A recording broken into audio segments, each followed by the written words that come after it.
There's a lot of bad advice out there, a lot of it from not so great people.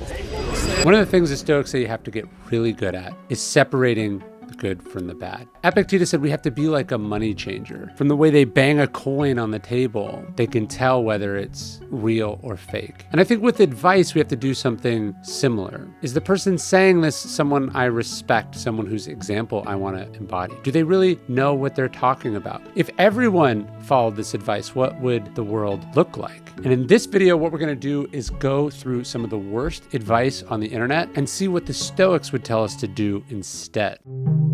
Show me someone without an ego, and I'll show you a loser. Donald Trump. One of the things the Stoics said was that conceit was the impediment to knowledge. It was one of the traits they hated to see, particularly in young students. Epictetus said, remember, it's impossible to learn that which you think you already know. I have a reminder of this tattooed on my arm. Ego is not something to aspire to. It's not something we should admire. In fact, it's the thing that holds us back, and it's historically been the thing that's held many great people back. You could argue that Marcus Aurelius' meditations, one of its primary purposes was Marcus Aurelius meditating against and trying to counteract the very real ego that would creep in for having so much incredible power and fame and influence. He says he's trying to escape the stain of imperialization. He's trying to escape being Caesarified, trying to escape being dyed purple. That's the color of the cloak of the Roman emperor. He's trying to remain normal, trying to retain his sanity, trying to stick with what is true and real and not what other people are saying about him, not what his very natural ego wants to puff oneself up about. He's trying to be honest and real and stick with reality, which is what leaders ultimately have to do. I mean, look, Donald Trump is objectively a loser. He's lost elections. He's declared bankruptcy multiple times. He's a laughingstock. He's just fundamentally bad at almost everything he does, except for getting a lot of attention. In that way, I guess, sure, maybe his ego has served him well, and that it's made him utterly shameless and impervious to the kinds of things that you and I would have been mortified to do. Like whatever allows a person after the Access Hollywood tapes to go up in front of America and call it locker room talk, or whatever allows someone after they made such a horrible mess of things to think, I should do that again. I am qualified for the toughest job in the world. Sure, perhaps in some ways it's served him. But in actuality, Donald Trump's ego has made his life more difficult at literally every turn. It's taken a very hard job and made it much, much harder. We all hold up humility as like this admirable trait, but we're afraid it's not going to get us where we want to go. But actually, some of the true greats are the most humble people. George Marshall's wife would say, George Marshall had an ego, but what he did was work really hard to contain it. He was a human being like the rest of us, but he tried to put the mission, the job, the country in front of his personal interests. Never did Marshall think about himself, is what Truman said. Now, you'd probably say something similarly true about Marcus Aurelius. But then you look at Donald Trump. Okay, sure, it propels you into the presidency, but then all your cabinet members quit. Your family hates you. You are impeached twice. Is this really success? Is this really success in the profession that is called public service? No, of course not. When I say all this, oftentimes people go, sure. There's the extreme cases, obviously ego's bad. But then they say, isn't a little bit of ego important? And I would still say no. If we can define ego as this destructive, toxic thing, this thing that gets between us and other people, between our art, between reality, it's not good. But confidence is important. An understanding of your capacity, of your strengths, of your skills, of your experiences, that's important. But confidence also has to be paired with self-awareness, with an understanding of our weaknesses, and with a humility, because it's humility that allows us to continue to get better. That's what Epictetus was saying, that you can't learn that which you think you already know. If you are open-minded, there's a Zen parable about a cup. The cup is full, it can't contain anything else, but if the cup is empty, more can be poured into it. If you think you are great, if you think you're a God's gift to humanity, if you think you are perfect, you cannot get any better, you cannot receive feedback, you cannot grow, and certainly you're gonna have trouble being of service and use to anyone other than yourself. Work like hell. Put in 80 to 100 hours a week, Elon Musk. Success in life is hard. It takes a lot of work. You don't get things phoning it in. You don't achieve mastery or prominence laying around. Dante said, under the blankets is no way to fame. It's true. You have to work hard. I work very hard. But I think this sort of hustle porn, hustle culture, brute force, burn the candles at both end mentality. I mean, we know where it ends. It ends in burnout. And that's not sustainable. Ariana Huffington, who carries actually a quote from Marcus Aurelius laminated in her purse, she tells this story from her days building the Huffington Post. She wakes up on the floor in a pool of her own blood. She'd passed out from sheer fatigue, hit her head on the way down, knocked out teeth, was bleeding everywhere. It was a wake-up call for her that she wasn't taking care of herself. And that although this might have helped her succeed in one sense, it was either going to lead to her downfall or it was going to make it impossible for her to enjoy said success. The Emperor Augustus, his favorite saying was festina lente. It means make haste slowly. So look, I believe it is important to work hard. Marcus Aurelius worked hard. He admired Antoninus's, dedication at the office, that he put in the hours. The Stoics and the greats understood that sustainability was the name of the game, and that pulling all-nighters, not taking care of yourself, neglecting yourself, it ended poorly, as it clearly is doing for Elon Musk. I mean, he is deteriorating before our eyes. He may have continued to be very wealthy and successful, but clearly his judgment is impaired. Elon Musk talked about in the New York Times his reliance on Ambien, which his own board of directors have gotten really concerned about because he's working himself into such a state that he also can't wind down and sleep. And I saw this at American Apparel. It looks like it's all working. It looks like the person is pulling heroic hours until American Apparel imploded from lack of sleep and overwork and lack of balance. And they see this when you don't sleep, when you work 100 hours a week, you are not sleeping nearly enough. And you are operating cognitively at a level that has a similar level of impairment as drinking. You have to take care of yourself. And look, I've been young, I've been ambitious, I've been there. But as I've gotten older, it's not just I'm slowed down. I've decided to slow down because I want to keep doing this. And you have to come up with a pace that you can sustain. Seneca says, the mind that is not given over to relaxation, it breaks as sure as the anvil breaks the hammer. The world is undefeated. Human beings have limitations. We can only do so much for so long. If you've got 10 children, you're running multiple companies. If anything, conservation of energy should be your primary concern. You have to eliminate the inessential. You have to focus on only what matters. You have to take really good care of yourself. You can't be tweeting at 3 a.m. You can't be out partying until late at night. You can't be getting caught up in drama and unnecessary conflict because you can't afford it. We got to slow down to speed up. We got to do things sustainably if we want to do them for a long time. We have to take care of ourselves. We cannot burn ourselves out. Clinical depression isn't real.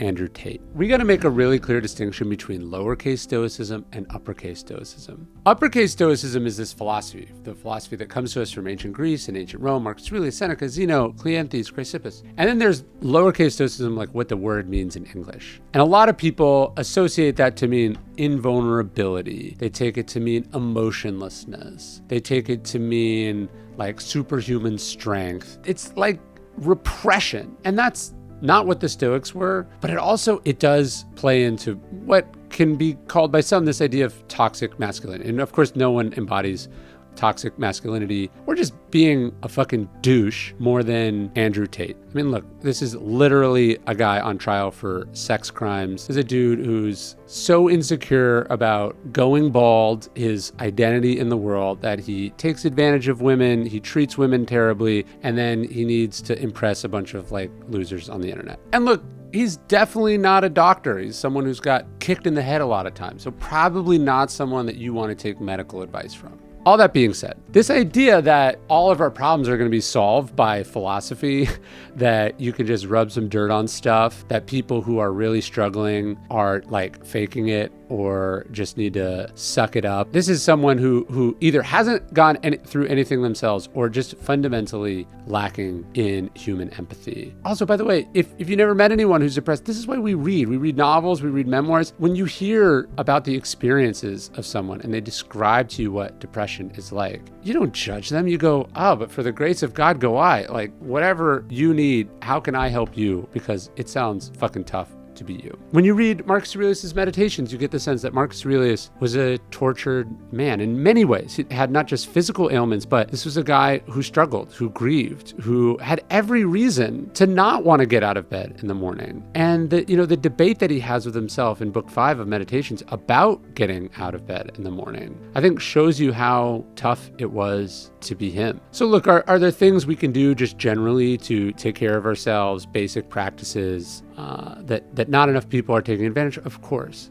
And then other people are struggling with things that we can't even imagine. When we are glib or insensitive or make light of what other people are going through, we're just being awful. I really like Susan Cain's book, Bittersweet, where she talks about this idea of melancholy, that some people are just wired differently, but that experience they have, that worldview they have, it can be a source of greatness. I mean, Lincoln suffers from acute melancholy. There was a point in Abraham Lincoln's life where his friends had to remove all sharp objects from his room, so concerned they were that he would kill himself. But it's from this trial, this aching, painful period where he didn't want to get out of bed, where he saw no reason to live, where he was as close to the definition of clinical depression as one could imagine. But he soldiered on, he struggled through, his friends were sympathetic, his friends took care of him, his friends didn't demean or belittle him, they didn't call him a weakling, they didn't say that he was faking it, that none of this was real. No, they supported him, he could lean on them, and they helped him come through to the other side. And we're lucky that happened. We're lucky that Marcus Aurelius pushed through to the other side. These are people who had every reason not to keep going. And we want to encourage people. We want to support people. We want to understand. Kevin Love, who's read the Daily Stoic and talks about it on social media sometimes, he's like, you got to remember people are going through things and you know nothing about. Stoicism is about self-discipline. It's not about you judging and holding other people to high standards. It's about you understanding and empathizing and appreciating what other people are going through. As a result of that patience and understanding, maybe you can also be kinder and gentler to yourself.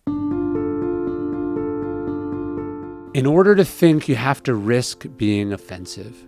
Jordan Peterson. Now, look, I would agree in the sense that sometimes ideas are unsettling. Sometimes the truth hurts. Epictetus says you have to remember that when you are offended, you're complicit in taking offense. Events, remarks, ideas, they're objective, and it's how we experience them that determines whether they're offensive, inappropriate, whatever. And so generally the Stoics, try not to be offended easily. They try to be tough. They're not sensitive little snowflakes. But you know what they're also not? They're not assholes. There was this guy, and I believe it was in the UK, and he was just a real jerk at the office. He practiced poor hygiene. He was rude to people. He ignored civility and politeness. He asked people questions you shouldn't ask at the office. He said things you shouldn't say. And ultimately, the boss fired him because he was disruptive and unpleasant to be around. And the man sued. And he said, you're violating my religious rights. I'm a Stoic. Talk about fundamentally misunderstanding what Stoicism is. I mean, come on. That's closer to the tradition of cynicism. Look, and I like the cynics, but even then, I mean, come on. It's not that hard to not be a slob, to not be a jerk, to make basic efforts to meet people where they are, and to just generally be a civil member of society. Like when I watch Jordan Peterson repeatedly dead name someone for, I don't know what, shits and giggles because he's a bigot, because he likes the attention. I don't see someone who is intellectually dealing with tough or sensitive issues. I see someone who's a bully, who has decided that his social media platform should be used to punch down instead of punch up. And I think he was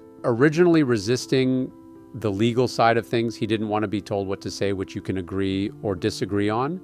But it turns out that he's actually just a person who bullies and trolls people he doesn't like or understand. I see very little empathy for what it must be like to be a transgender person, and I see very little consideration in much of what he says about anyone hearing or experiencing those words. And look, it's not always examples like that. There's a story Jeff Bezos tells when he's a young boy. He figures out some fact about the world. He calculates the exact number of years that his grandmother, by smoking, has cut off from her life. And she bursts into tears. And look, he wasn't wrong. The math he did was probably correct. But his grandfather takes him aside and says, Jeff, as you get older, you'll understand it's easier to be clever than it is to be kind. The Stoics I admire, the people I admire, they're not in the fuck your feelings crowd. They're not provocative and incendiary for the sake of it. They treat people with respect. They meet people where they are. They think about the effect or the impact of their actions. The Stoics were the perpetual thorn in the side of the powerful and the elite, but the ordinary people, they were kind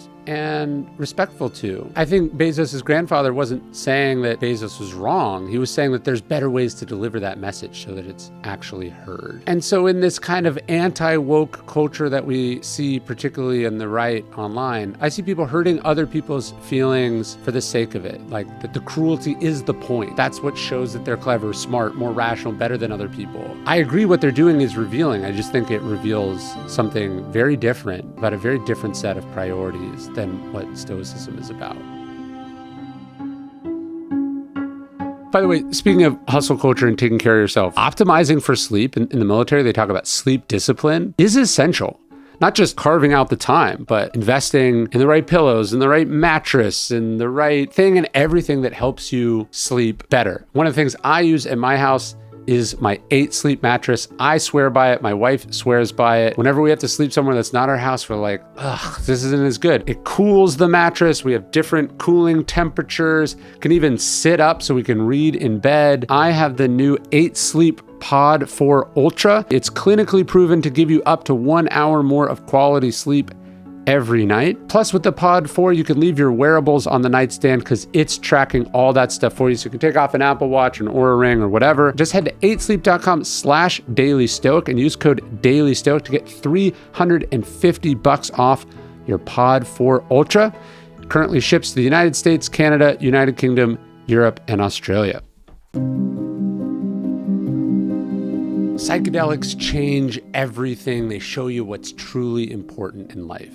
I was doing a talk in Australia not that long ago, and someone in the audience asked me about psychedelics and where they fit in with Stoicism. We got back and forth, and I said, look, there are some illnesses that are very, very serious, clinical depression, treatment-resistant PTSD, for which if you need to try some experimental treatment because nothing else has worked, I'm all for it. My good friend Tim Ferriss is funding some interesting and serious research on the topic. I'm not criticizing that. But generally, I said I'm very nervous about messing with your brain chemistry. He said something, although he was more a supporter of psychedelics, that really stuck with me. He said, we should be wary of unearned wisdom. And I think what keeps me up about this sort of recent trend, intersection of wellness and psychedelics. First off, the number of people who have no medical background whatsoever, evangelizing something for which there hasn't been too much research on, as if they know what they're talking about and you should listen to these people. I'm always very skeptical of whatever like the big thing is, and I think you should be too, especially if that thing is veering into the medical treatment area. But I'm sitting here, this is Joan Didion's table. She wrote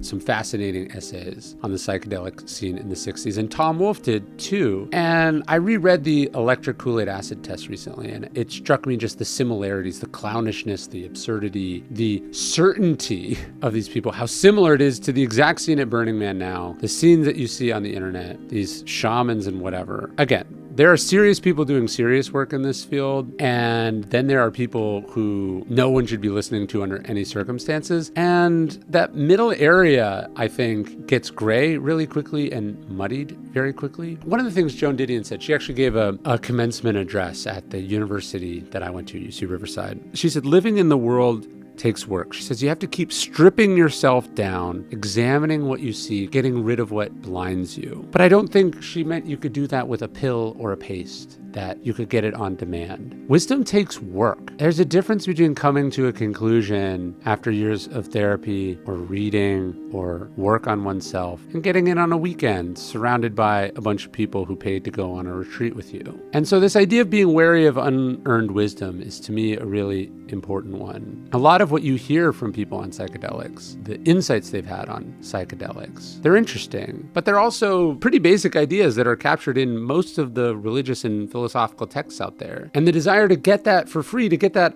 as a shortcut, to get that on demand is, I think, to miss the point. And so I'm just urging a smidge of caution is all I'm saying. If it works for you, it works for you. If you want to roll the dice, roll the dice. But I can think of very few times in history when magical medical solutions have aged well. If you think there's a magic pill or a magic button or a magic book or a magic technology that's going to solve all your problems, it's going to catapult you ahead, it's going to clear up all the confusing things out there, you're probably fooling yourself. And look, I would say one more thing about psychedelics. They were so transformative. Why do they have to keep doing them over and over and over and over again? And why do they so desperately need to convert you to do them? I've always found that a little funny. Follow your passion. This is one of the most cliche bits of advice out there, but we all kind of default into it. A young person asks you, what should I do with my life? Find what you're passionate about. I think the Stoics might have been a little adverse to that. Actually, I have a chapter about this in Ego is the Enemy, about the dangers of passion. You know, many of the biggest blunders of history were defined by a very passionate person being blinded to something that everyone else could see. Christopher McCandless was very passionate about going out into the wild, but it blinded him to how difficult that would actually be and the basic preparations that you had to do. In exploring, there's this danger of like summit mania or pole mania. As people get close to the end, they start to ignore the very real dangerous warning signs. They make this mad dash to finish the thing, and that's when it kills them. The great Kareem Abdul-Jabbar was asked to describe John Wooden in a word, and he said, in a word, dispassionate. Now we think of the coach screaming on the sidelines, amping everyone up, but actually the best coaches calm us down. They give us clarity. They direct us. They channel our passion properly. I think passion is a dangerous fuel. You don't just want to find what you're passionate in life. You want to find what you're good at. You want to find the intersection between what you're good at and what the world needs and what you're excited about. I love writing about Stoicism, but if I was the only one interested in it, that would be a bad career decision. You have to find where your skills intersect with the needs and the necessities of the world. I don't want to hire really passionate people. I want to hire competent people. I want to hire emotionally mature people. I want to hire rational people. I want to hire people who give me a dose of reality. Great passions are maladies without hope, Goethe said. I think he was talking about the damage that hugely passionate people have done, whether we're talking about your Napoleons or your George W. Bushes. They drag people along into disaster because they can't see what is clear and real in front of them. Look, I'm not saying you shouldn't care about what you're doing. Of course you should. You should care a lot. But you should care more about what it does for other people than about yourself. I think passion is kind of inherently narcissistic and selfish. I don't want your stream of conscious email about how excited and pumped you are. I want you to have been in control of yourself, to step back, to have thought about it. Stoics talk about command of the greatest empire, ourselves. When we confuse this with a passion, then maybe we have something to work with. But passion by itself, just finding your passion and handing yourself over to it, that's not a recipe for success. That's a recipe for disaster.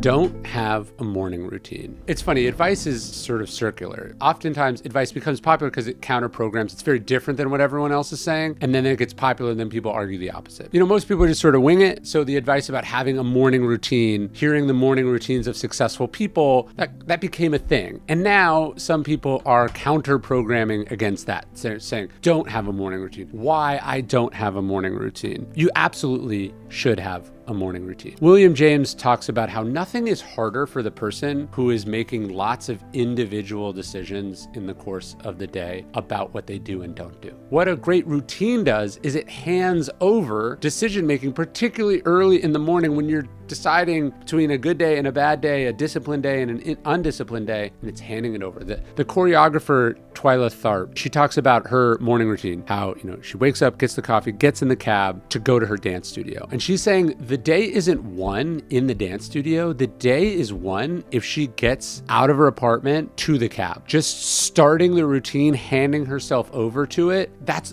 the minimum effort that she has to do, and then the rest kind of takes care of itself. As they say, well begun is half done. If I wake up and I'm hitting the snooze button on my alarm a bunch of times, I get sucked into my phone right after I wake up, I'm immediately procrastinating, I'm putting bad things into my body, the day's just gonna get worse from there. I'm not gonna redeem myself. But if I get up early and promptly, I am intentional, I have some reflective time, I'm calm, I'm not rushed, I'm focused, I do the hard thing first, that's gonna be a good day. I've already won. The rest takes care of itself. The Stoics say that, every habit is confirmed when you do it. We sort of feed this habit bonfire, if you will. And I think about the morning as how we send the message for how the day is gonna be. This is why that famous passage in Marcus Aurelius is so important. He opens book 5 in Meditations with the debate, the debate that says, oh, don't have a morning routine, just wing it. The most powerful man in the world was thinking about that. He says, at dawn, when you have trouble getting out of bed, tell yourself, I have to go to work as a human being. What do I have to complain of if I'm going to do what I was born for? He says, or is this what I was created for, to huddle under the blankets and stay warm? He says, but it's nicer here. Because so you were born to feel nice? But look, the mind is insidious. The laziness, what Stephen Pressfield would call the resistance, it's always there. And if we give ourselves the room to wing it, to follow the path of least resistance, that's what we're going to do. So a morning routine is so important. I want to win the day. If I get up early, I take what I should be taking, nice interactions with my kids, I get them to school on time, I get to my office, I sit down and I write.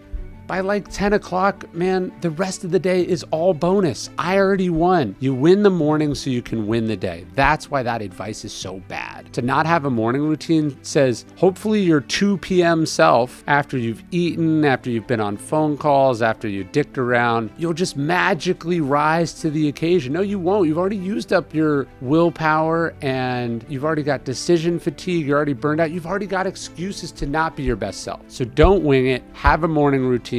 I'm not saying you got to get up when Jocko gets up. I'm not saying it has to be set in stone, but you got to have something and you got to turn yourself over to it.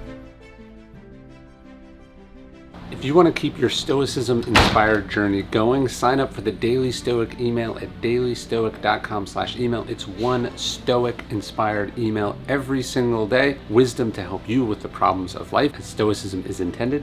And you can sign up at dailystoic.com/email. Unsubscribe whenever you want. I'd love for you to join.